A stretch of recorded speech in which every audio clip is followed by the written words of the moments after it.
के सभी दर्शकों को मेरा नमस्कार। आज का ये लाइव सेशन बेसिकली एक सेशन नहीं है, सिर्फ आप लोगों को एक इम्पॉर्टेंट जानकारी देने के लिए मैं लाइव आया हूँ यूट्यूब प्लेटफॉर्म पर। जानकारी ये है कि केंद्र सरकार ने कल अपनी मीटिंग के बाद में आज किसान प्रदर्शनकारियों को एक प्रपोज़ल भेजा था, जिसमें बहुत से ऐसे बिंदु थे जिन पर नेगोशिएशन गवर्नमेंट करने को रेडी हो गई है प्रोटेस्टिंग फार्मर्स के साथ। लेकिन आप लोगों के लिए इम्पॉर्टेंट ये है इस समय जानना कि जो फार्मर यूनियंस हैं उन्होंने उन तमाम प्रपोजल्स को, उन तमाम बिंदुओं को नकारते हुए ये फैसला किया है कि जो फार्मर्स का प्रोटेस्ट है वो ज्यों का त्यों जारी रहेगा, बल्कि उसको प्रोग्रेसिवली बढ़ाने का काम अब जो फार्मर यूनियंस हैं वो आने वाले समय में करने वाली हैं। जिसका पहला चरण है कि जो ऑलरेडी दिल्ली के बॉर्डर्स फार्मर्स ने सील किए हुए हैं, तो अब उन बॉर्डर्स की संख्या को बढ़ा करके आज 9 तारीख है, 12 तारीख से दिल्ली आगरा और दिल्ली जयपुर हाईवे को जो प्रोटेस्टिंग फार्मर्स हैं वो लोग ब्लॉक करने जा रहे हैं, ऐसा उन्होंने आज प्रपोजल रखा है। साथ ही 14 तारीख को नेशन वाइड प्रोटेस्ट की कॉल फिर एक बार फार्मर्स ने रखी है। हेलो मोहित, हेलो सिख, हेलो प्रताप जी, मैं देख पा रहा हूँ कि आप लोग जुड़ रहे हैं। एंड सॉरी कि हम लोगों ने इस लाइव सेशन के लिए कोई आप लोगों को नोटिस नहीं भेजा था। बस एक इम्पॉर्टेंट जानकारी आप लोगों के साथ शेयर करनी थी, इसलिए मैं इस प्लेटफॉर्म पे आया हूँ। और वो यही है कि जो फार्मर्स हैं उन्होंने गवर्नमेंट का प्रपोजल अब डिनाई कर दिया है, रिफ्यूज़ कर दिया है, और जो प्रोटेस्ट है वो जस का तस इसी तरीके से जमा रहेगा, चाहे दिल्ली के सिंगू बॉर्डर पर हो, टिकरी बॉर्डर पर हो, गाजीपुर बॉर्डर पर हो। इनफैक्ट इसको बढ़ा करके अब दिल्ली आगरा हाईवे और दिल्ली जयपुर हाईवे पर जो टोल प्लाजाज हैं उनको ब्लॉक करके, उन हाईवेज को ब्लॉक करने का जो प्लान है वो प्रोटेस्टिंग फार्मर्स का 12 तारीख से है, और 14 तारीख को नेशन वाइड प्रोटेस्ट, 8 तारीख के भारत बंद के बाद उन लोगों ने शेड्यूल किया है। हाय निश 98765, thank you for joining us. तो यही जानकारी मैं आप लोगों के साथ साझा कर रहा था। बहुत से बिंदु गवर्नमेंट ने इस प्रपोजल में रखे थे जो कि फार्मर्स को पसंद नहीं आए हैं, या आप कह सकते हैं कि उन्होंने एक क्लियर कट स्टेटमेंट दे दिया है कि no negotiation, you anyhow have to repeal these farm laws. वो कह रहे हैं कि हम कोई नेगोशिएशन करने को रेडी नहीं है, जो 3 कानून है आप इनको वापस लीजिए, और जब दोबारा आप इन फार्म बिल्स को ड्राफ्ट करें उस समय पे आप फार्मर्स को कॉन्फिडेंस में लीजिएगा, और तब बात करेंगे कि क्या चीज़ इन बिल्स में होनी चाहिए, क्या नहीं होनी चाहिए। हेलो आयुषी, तो मैं कुछ कुछ मोटे बिंदु आप लोगों को बता देता हूं, बाकी बात यूट्यूब चैनल पर हम लोग कर लेंगे यूथ लुक के। तो हेलो साहिल भैया, तो जो प्रपोजल्स गवर्नमेंट ने फार्मर्स के सामने रखे थे उसमें सबसे इंपॉर्टेंट बिंदु ये था कि गवर्नमेंट ने कहा हम रिटर्न में आपको ये एश्योरेंस देने को रेडी हैं कि जो एमएसपी है वो बदस्तूर जारी रहेगी, जैसी अभी है वैसी रहेगी, ना बढ़ाएंगे ना घटाएंगे। तो आने वाले समय में एमएसपी जो की तो जारी रहेगी। ये प्रपोजल गवर्नमेंट ने फार्मर्स के सामने रखा, लेकिन फार्मर्स ने इसको रिजेक्ट कर दिया है, बिकॉज वो कह रहे हैं कि इस पे बात होगी तब होगी जब पहले आप इन 3 लॉज को वापस ले लेंगे। हेलो अभिषेक, सेकंड बिंदु था कि जिस तरीके से एपीएमसी की मंडीज में टैक्सेशन सिस्टम है, ऐसा similar taxation system government private mandis में या फिर आप कहीं फ्री होल्ड मंडीज में लागू करेगी। अभी पहले जो प्लान था उस प्लान के हिसाब से ये था कि जो प्राइवेट मंडीज हैं उनके अंदर टैक्स फ्री या फिर एक डिफरेंट टैक्स सिस्टम होगा जो एपीएमसी से अलग होगा, जिससे एपीएमसी को भी नुकसान था, स्टेट गवर्नमेंट्स को भी नुकसान था, और फार्मर्स को भी ऐसा लगता था कि इससे मंडीज के जो बिजनेस पे इफेक्ट पड़ेगा। तो हालांकि गवर्नमेंट ने अपनी तरफ से कहा कि सिमिलर टैक्सेशन सिस्टम हम लाने को रेडी हैं, बट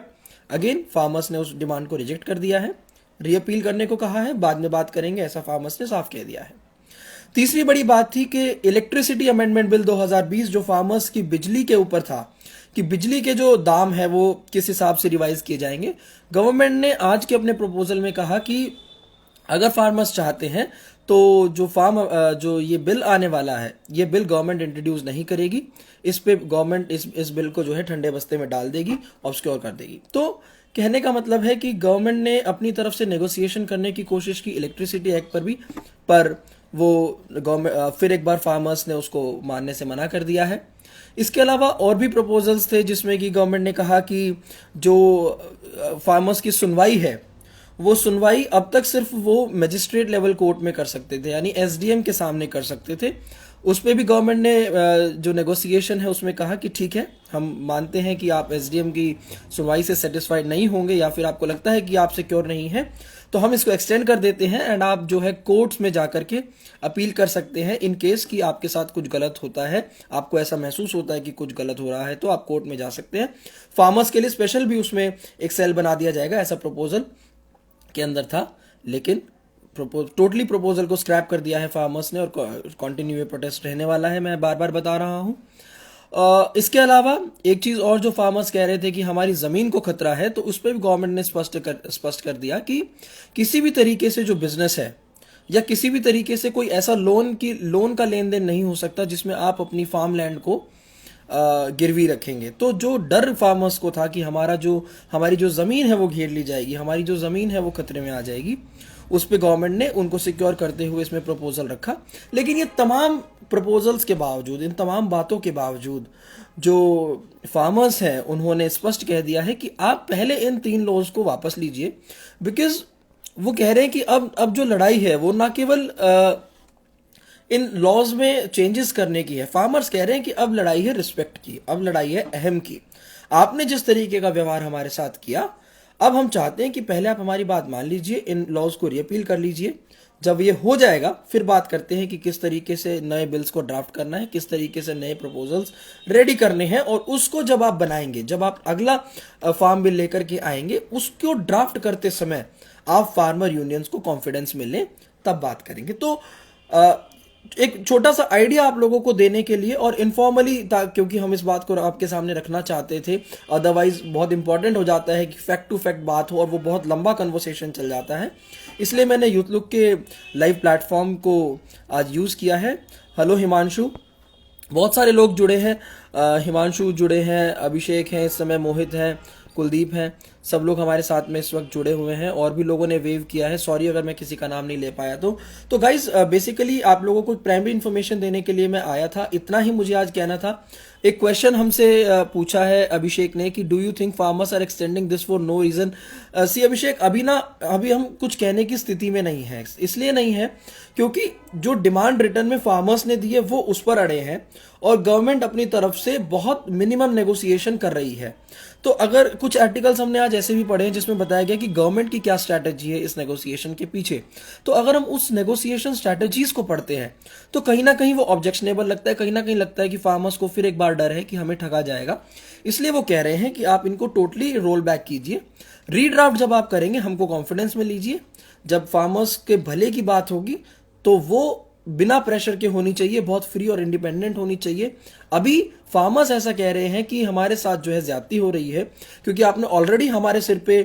एक ड्राफ्ट रख दिया है, एक बिल रख दिया है, एंड अब आप उसके अंदर जो है नेगोशिएशंस करने का काम कर रहे हैं कि हम कुछ घटा देते हैं, कुछ हम बढ़ा देते हैं। एंड दूसरा जो एक डर है, जो मैं एक ह्यूमैनिटेरियन बेसिस पे समझ सकता हूं या एक सोशल इंसान होने के नाते समझ सकता हूं, पहले भी ये मुद्दा किसान यूनियंस ने उठाया कि देश भर में लगभग 500 किसान यूनियन है, लेकिन गवर्नमेंट के जो नेगोशिएशंस चल रहे हैं, गवर्नमेंट की जो डीलिंग चल रही है, वो 35 से 40 और 36 टू बी प्रिसाइज ऐसे फार्म यूनियंस के साथ चल रही है। तो एक डर फार्म यूनियंस को भी कहीं ना कहीं है कि अगर किसी पॉइंट पर ये फार्म यूनियंस इन नेगोशिएशंस पर मान जाते हैं तो ऐसा हो सकता है कि बची हुई जो आप लेकर के चलिए कि 450 या 460 यूनियंस हैं, उनमें नाराजगी हो सकती है, और ये जो इस फार्म बिल के मुद्दे पर अलग अलग फार्म यूनियंस यूनाइट हुई हैं, तो उनको भी ये डर है कि अगर भविष्य में जरूरत पड़ती है तो फिर शायद इस तरीके का रीयूनियन नहीं हो पाएगा। इसलिए उनका शायद मेरा ये ऐसा पर्सनली मानना है कि वो लोग नेगोशिएशंस को रेडी नहीं है। वो कह रहे हैं कि आप रोल बैक कर लीजिए, जब रीड्राफ्ट करेंगे तो हम लोगों को भी टाइम मिलेगा, हम लोग भी अपने हिसाब से उसको होमवर्क करके उसकी रीड्राफ्टिंग की तरफ आगे बढ़ेंगे। क्योंकि अभी एनी हाउ ये डर, वाकई ये डर है, जब गवर्नमेंट ने कहा कि आप अपनी तरफ से 4-5 लोगों की कमेटी बना दीजिए, तो उसको रिजेक्ट करने का भी गाइस यही रीजन था। क्योंकि आप समझिए कि जब 500 किसान यूनियन की मैं बात कर रहा हूं और उनके मेंबर्स पर अगर हम जाएंगे तो लाखों में उनके मेंबर्स हैं, उन लाखों मेंबर्स को रिप्रेजेंट करने के लिए किसान यूनियन है 500, उसमें से भी सिर्फ 35 से 40 किसान यूनियन पार्टिसिपेट कर रही हैं, तो उन 35 से 40 किसान यूनियंस पर एनी हाउ आप समझ सकते हैं कि बहुत ज्यादा प्रेशर है, और उस प्रेशर को, उस जिम्मेदारी को अपने आप ऊपर नहीं लेते हुए वो लोग कह रहे हैं कि आप इनको रीअपील कीजिए, जब दोबारा से बात होगी तब बात करेंगे।